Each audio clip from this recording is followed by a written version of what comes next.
এখন আমি আপনাকে আপনার ই-কমার্স ওয়েবসাইটের হেডার কাস্টমাইজ করা দেখাবো। আর এটা করার জন্য সর্বপ্রথম আপনি আপনার ই-কমার্স ওয়েবসাইটের কন্ট্রোল প্যানেলে লগইন করবেন। এটা কিভাবে করতে হয় আশা করি জানেন।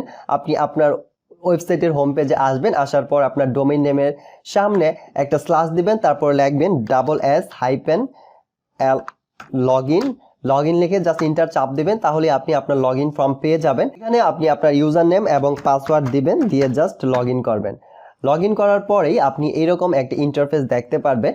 আপনি সিম্পলি এখান থেকে দেখবেন যে একটা প্যানেল বা ম্যানেজার আছে থিম কাস্টমাইজার নামে। আপনি এই থিম কাস্টমাইজারের মধ্যে ক্লিক করবেন, তাহলেই আপনি এই প্যানেলে মধ্যে ঢুকে যাবেন এবং এখানে আপনি কিছু অপশন দেখতে পারবেন, অনেকগুলা লিঙ্ক দেওয়া আছে। আর এখান থেকেই আপনি আপনার ফ্রন্ট প্যানেলের যতগুলা অপশন আমি বলছি কাস্টমাইজারের, ওইগুলা ছাড়াও আরও যে অপশনগুলো আছে সবগুলোই আপনি এই প্যানেল থেকেই কাস্টমাইজ করবেন। তো হেডার কাস্টমাইজ করার জন্য আপনি সিম্পলি এই সাইড নেমে দেখতে পারবেন একটা বাটন আছে হেডার নামে। আপনি সিম্পলি এটার মধ্যে ক্লিক করবেন। এটাতে ক্লিক করার পরে আপনার সামনে এইরকম একটা পেজ আসবে এবং এইখানে আপনি দেখতে পারবেন যে একটা সিলেক্ট করার অপশন আছে। আপনি জাস্ট এইটার মধ্যে ক্লিক করবেন। এটাতে ক্লিক করলে আপনার সামনে আরও কিছু অপশন আসবে ড্রপ ডাউনে, যেখানে আপনি দেখতে পারবেন হেডার 1 2 3 4 এরকম লেখা আছে। সো আপনি আপনার পছন্দ মতো যে কোনো হেডার সেট করতে পারবেন। তো চলেন আমরা করে দেখেন বর্তমানে এইখানে হেডার 4 সেট করা আছে।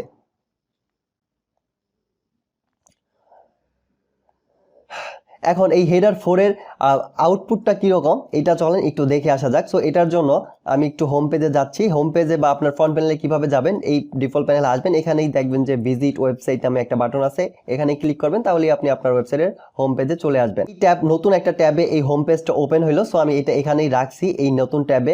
আর আমি আবার আগের কন্ট্রোল প্যানেলে ফিরে গেলাম, আর এখান থেকে আমি আবার থিম কাস্টমাইজারে গেলাম, আমি আগের জায়গায় আসলাম। এখন দেখেন এইখানে যে হেডার 4 সেট করা আছে, এইটার হেডার 4 হচ্ছে এটার ডিজাইনটা হচ্ছে এইটা।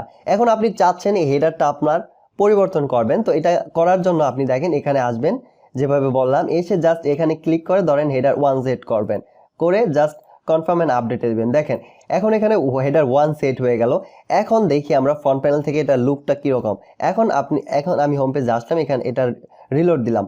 এখন দেখেন এইটার হেডারের স্টাইলটা কিন্তু চেঞ্জ হয়ে গেছে ফুল। দেখেন আপনি নোটিস করেন তাহলে বুঝতে পারবেন। দেখেন এইখানে যে হেল্পলাইন নাম্বার এটা ছিল না, অফার ছিল না,